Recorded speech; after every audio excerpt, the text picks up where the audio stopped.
You have your own story of dealing with short-term rentals in your community. A renter from this Airbnb is chased by a masked gunman and shot right on your front porch. The victim tries to bust into your house seeking protection. It's why I've tried to organize with other neighborhoods around my community to zone out short-term rentals. Are short-term rentals becoming a problem for residential communities in California?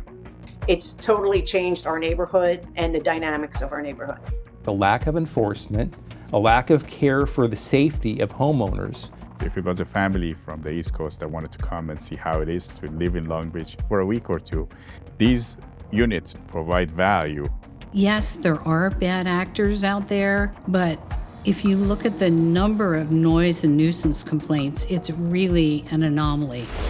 Today on California Insider, we sit down with California residents and experts to explore the impact of short-term rentals in residential neighborhoods.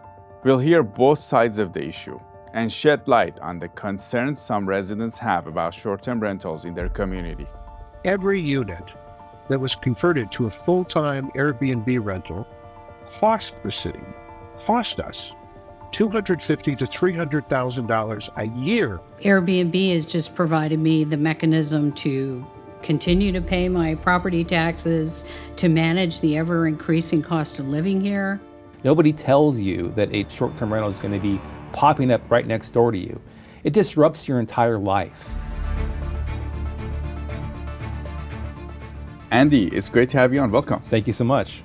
Andy, we want to talk to you about short-term rentals. You have your own story of dealing with short-term rentals in your community. Yes. You have some neighbors that are renting their home to strangers, and there are some consequences out of this for you.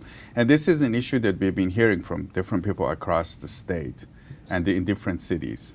California is a very desirable place for people to come for vacation. And this has become somewhat of a lucrative business for some. Yes. Also, it's a way for people to come and experience different neighborhoods in different communities from across the country and globe. Can you tell us your story? What has happened next door to you? Sure, Siyamak, thanks so much for having me. But just let's start here. Just imagine you buy your dream home. Then a few years later, your next door neighbor turns his house into an Airbnb.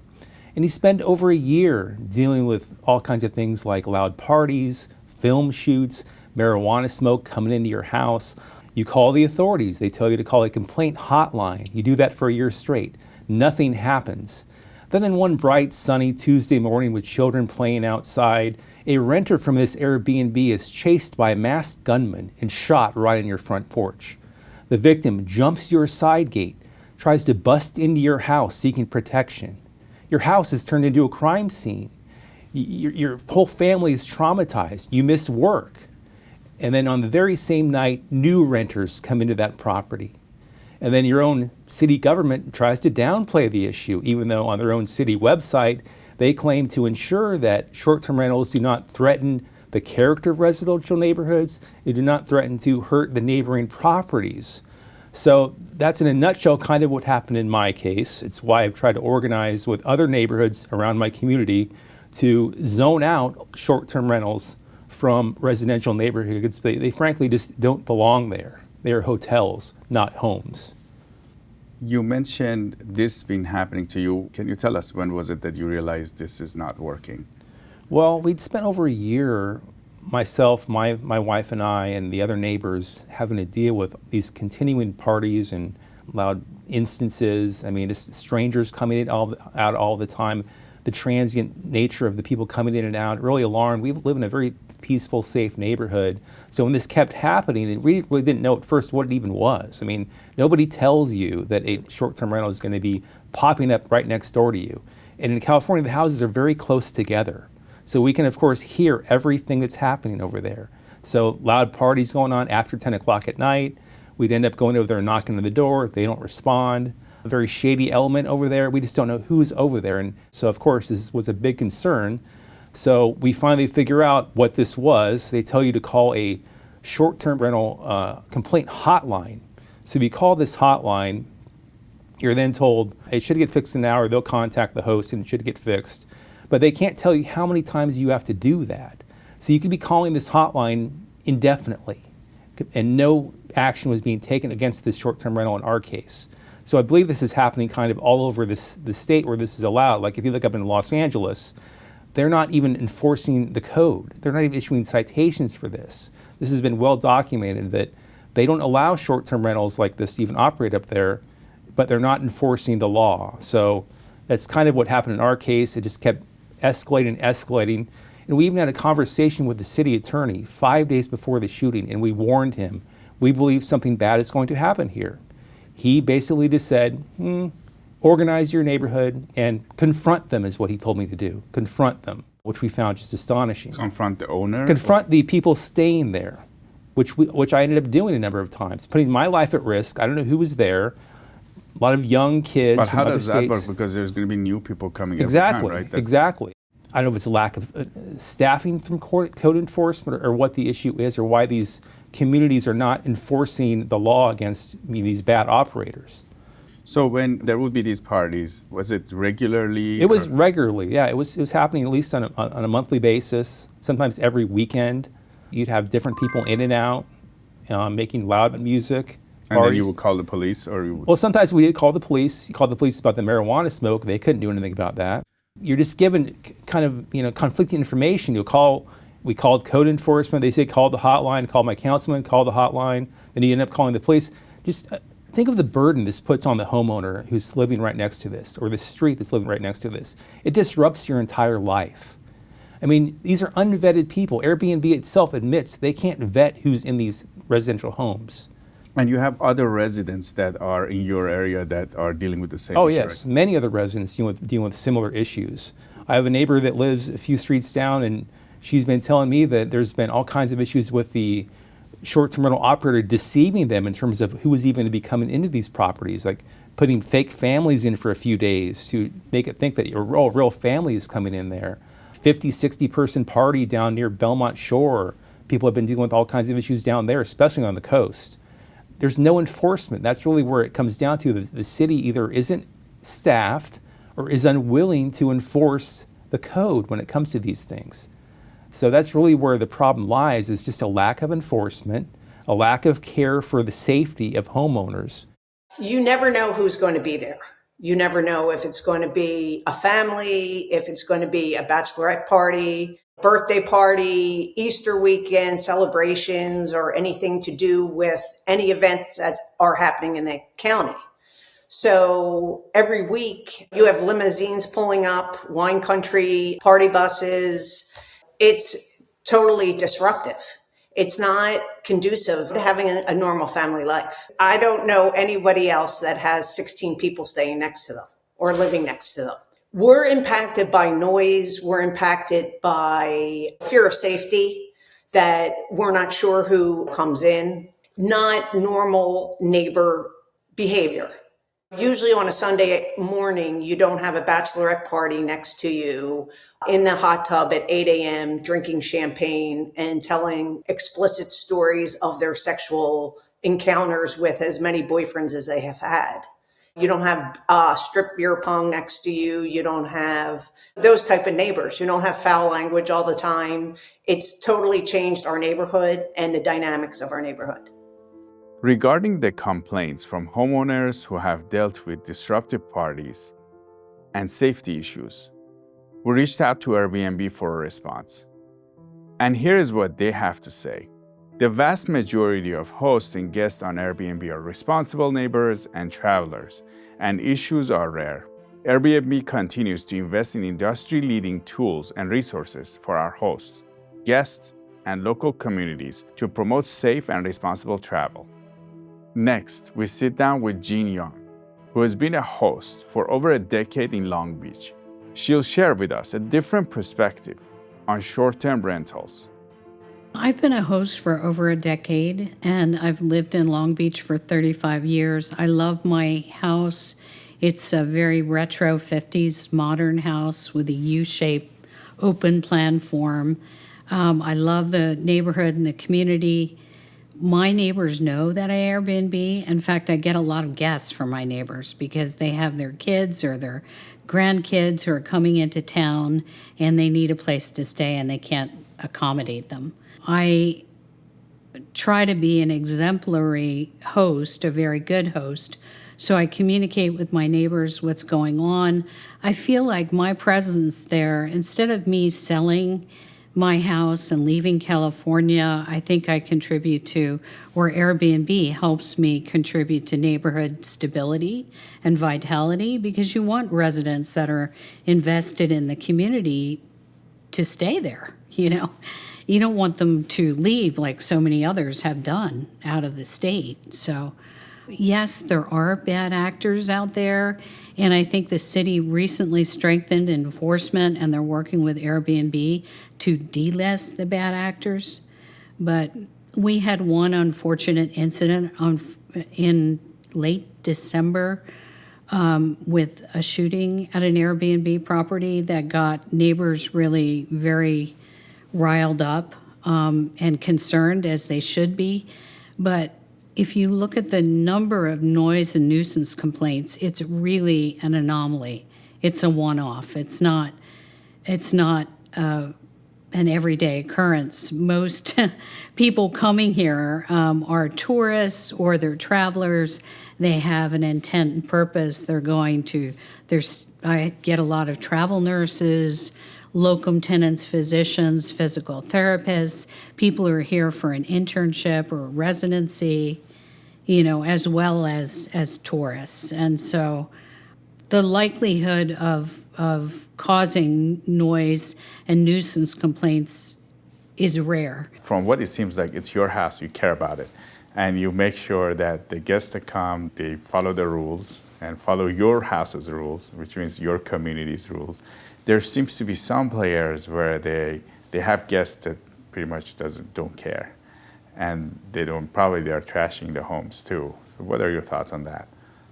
I think that the few bad actors out there should be delisted, both by the OTAs, the online travel platforms, like Airbnb or VRBO.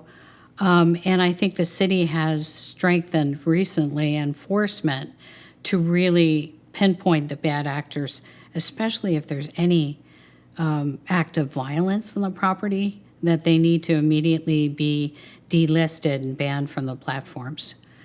There are hiccups and hurdles along the way, but again, the vast majority care about their communities. They're living in their property or near the property. They love their neighborhoods. They like their house, and they don't want to destroy their business by having any party or any unfortunate incident occur there. Folks, you've probably been hearing me talk about Yrify for a while now. Yrify has been getting a ton of phone calls from you, and I thank you for supporting an investment that actually helps people. A lot of people are talking about this investment, and I like to review the basics with you. First off, yes, it's true. You can earn up to 10.25% fixed rate of return that's not correlated to the stock market or to the Fed. You can turn your income on or off, compounded, whatever you choose, and there are absolutely no fees. There are no restrictions on your principal if you ever need your money back, and you'll get your monthly statement with no surprises. If you are not sure if you can trust this economy, this secure collateralized portfolio may be a very good option for you. Just go to investyrify.com.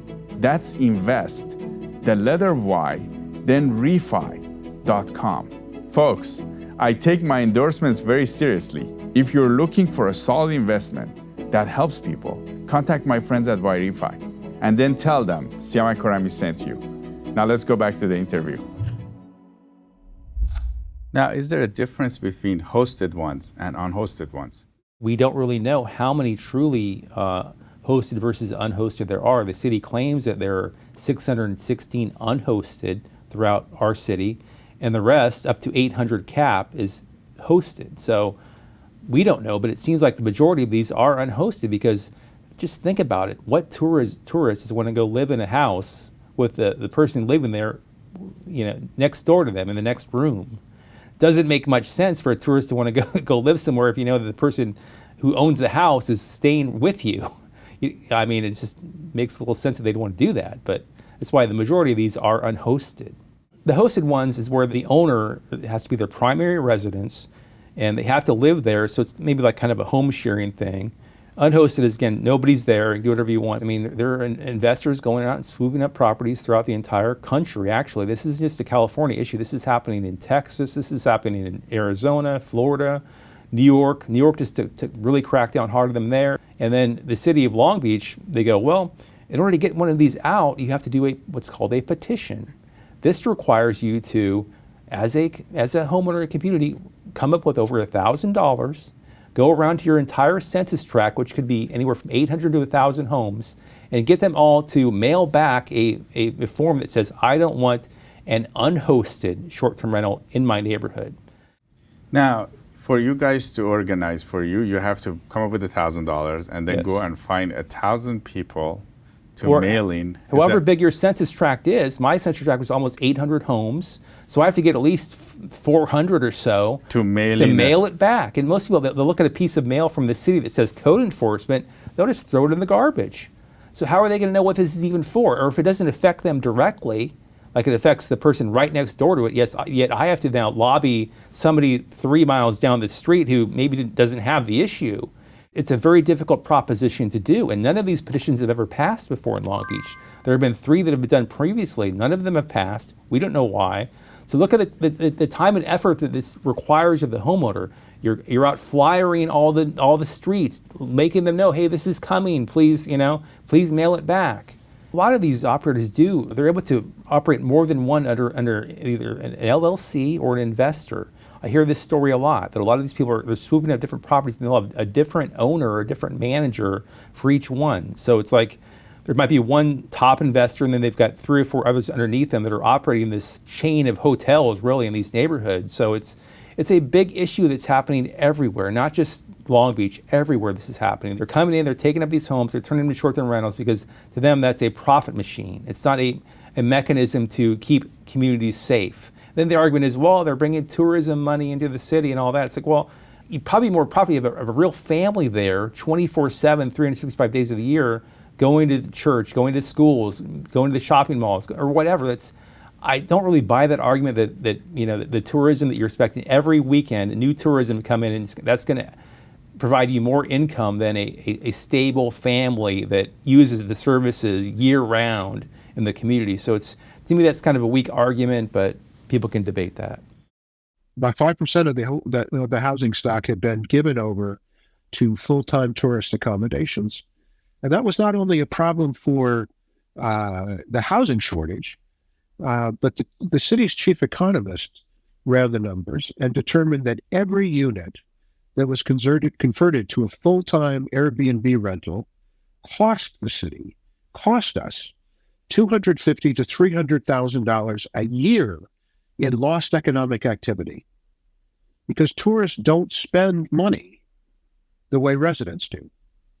You come to town as a tourist, you go out to eat, you visit a museum, you go down to Fisherman's Wharf. You don't go to the hardware store. You don't visit the barber to get your hair cut. You probably don't have your nails done. You don't visit the dentist unless it's an emergency.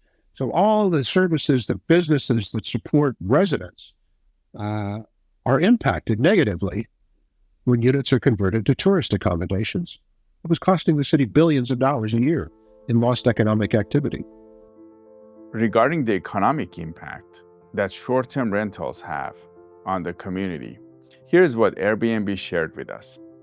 Quote, in California alone, Airbnb helped generate approximately $13 billion in 2023.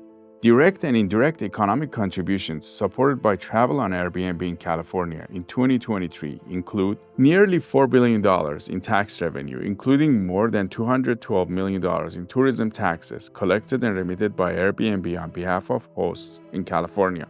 Also, according to a 2023 survey of Airbnb hosts in California, 78% of California hosts said that they use the money they earn from hosting to cover the heightened cost of living. 53% of California hosts confirmed Airbnb has helped them stay in their home. 17% of California hosts say hosting on Airbnb has helped them avoid eviction or foreclosure. Quote, Airbnb has just provided me the mechanism to continue to pay my property taxes, to manage the ever-increasing cost of living here. What else? To do things like re-roof, to landscape, to refurbish my pool equipment to make it more energy efficient. It's given me the opportunity and the wherewithal to do those things that otherwise I wouldn't be able to do. Why are so many people leaving California? It wasn't long ago, people from everywhere wanted to move to the Golden State to enjoy a better life. Sadly, the standard of living has been dropping in the past decade. Are you like me and wonder why this is happening? I'm Siyamak, host of California Insider. In our film, Leaving California, The Untold Story, I take you an intimate journey of love, loss, tragedy, and hope as residents face the prospect of leaving their beloved state. Everyday people like you tell their stories about why they have to move out of the state even though they don't want to.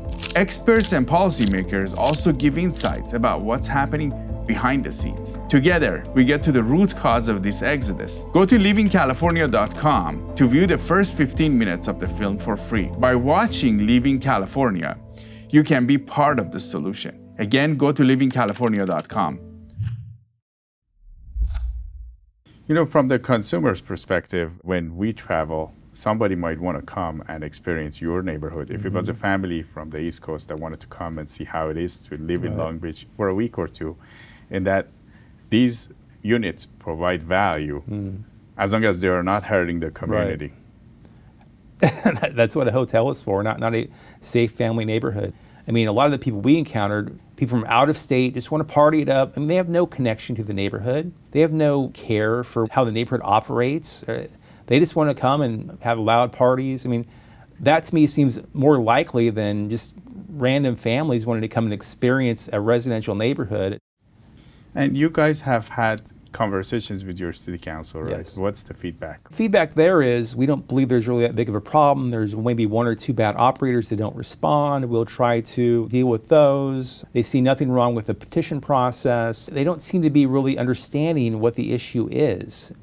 And then when you bring up, well, how come all of our neighbors have enforced bans and these things, they just kind of ignore you. Like the issue of the LA unsupervised, unincorporated areas are about to pass something that says, you know, you have to be there at the home. It has to be the primary residence, hosted only. They're getting ready to pass that. Our city council kind of ignores that, which I find strange. But I just don't think there's a real understanding of what the issue is and how this is affecting real people, real neighbors, real neighborhoods. I mean, our own mayor, he campaigned on the fact that he was going to crack down on nuisance motels. I don't know what the difference between a nuisance motel and a nuisance Airbnb is, but at least a motel is, you know, zoned in a commercial area and has security. Residential Airbnb has no security. There's no security team there.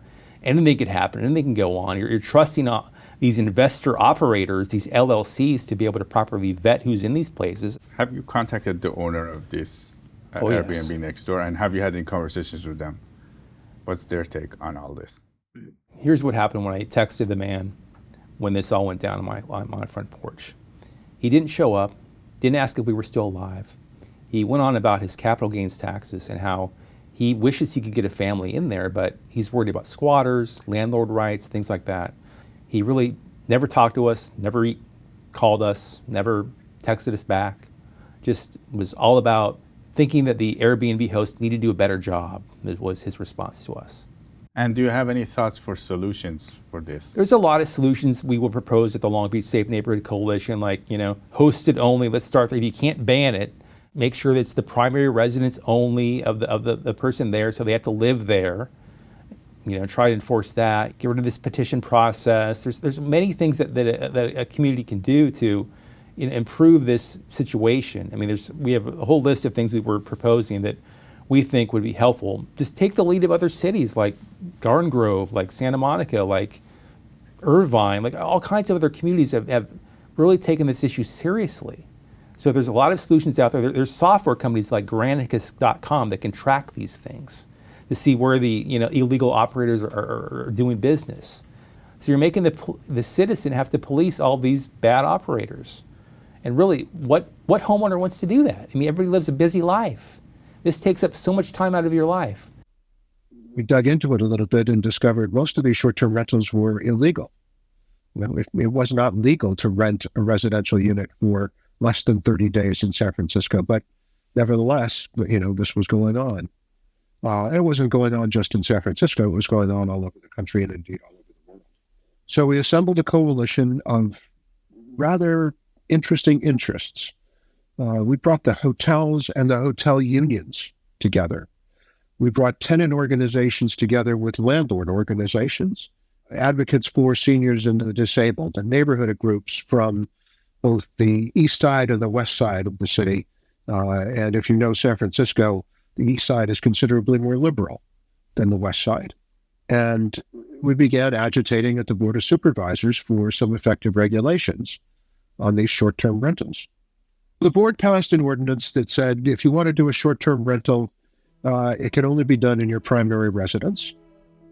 And you have to register with the city, and you have to agree to collect and remit hotel taxes. Now, Andy, do you have any other thoughts for our audience? I just want to bring awareness to the issue and try to help people understand that you're not alone. These things are happening throughout California. They're happening throughout the country. You need to stand up for homeowners. Make sure that you do your best to work against the short-term rental ordinances that threaten your city, threaten your neighborhood, because really people's safety depends on it. Andy Oliver, Safe Neighborhoods Long Beach. It was great to have you in California. Thank you so much, Insider. Siyamak. Appreciate it. We have an exciting news for you. At California Insider, we created a new product. It's called California Insider Opinion. This is where our insiders and experts across the state are actually telling you what's going on behind the headlines. When there's a breaking news, a big issue, important issue happening in California, they're gonna come on the screen and tell you what's happening behind the scenes. And these are like 7 to 10 minutes of opinion formats where the guests are talking to the camera directly, telling you what's happening. You're paying a tax increase of tens of thousands of dollars every year as a condition of keeping what you already own. Make sure to look at the description below because you want to sign up on our newsletter because a lot of these opinions might be very sensitive that some people in the social media platforms may not like. So we're putting them in the newsletter on our website so you can have them. These opinions will actually help you understand the political and policy landscape of California. We highly recommend you follow it.